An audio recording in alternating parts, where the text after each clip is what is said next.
জীৱনত আজি প্ৰথমবাৰৰ বাবে বৰ আচৰিত ৰাশিখন চালো ৰ'ব আপোনালোকক কওঁ।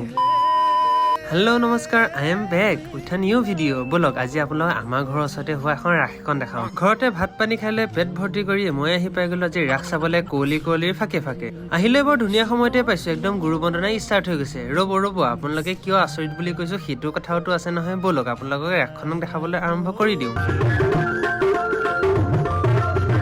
সঁচা কথা ক'বলৈ গ'লে মোৰ পহৰী কেইটা ডান্স বৰ মজা লাগে অ'। বিহুৱে নাচে নে পহৰী ডান্সে মই ধৰিবই নোৱাৰো। ৰাসটো সকলোৱে চাইছে, কিন্তু ৰাসত কেতিয়াবা হাতী ওলোৱা দেখা পাইছে নে? নাই ওলাইছে। আমাৰ এই ৰাসখনত কিন্তু হাতী ওলাইছে। কৃষ্ণই কান্দি আছে আৰু কি লাগে কওকচোন।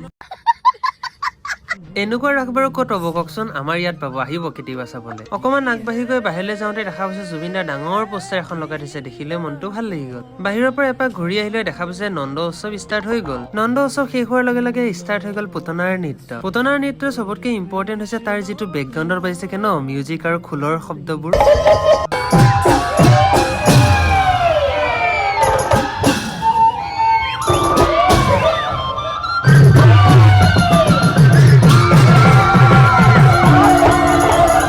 আৰু সঁচাকৈ এই দাদাজনে কি ধুনীয়া বাঁহী বজাইছে নহয়, মোৰ একদম শুনিয়ে থাকিব মন গ'ল। যশোদা আৰু কৃষ্ণৰ নৃত্য চাইলে মেলি ভাবিছিলো যশোদাই কৃষ্ণক দাঙিব নোৱাৰিবই নেকি, কিন্তু যেনে তেনে পাৰিলে কিন্তু দেই। আৰু এনেকৈ সকলোবোৰ নৃত্য চিত্ৰ চাই মেলি আজিলে আকৌ ঘৰ দিশে ৰাওনা হলো আৰু দেই। পিছে আজিলে বাই।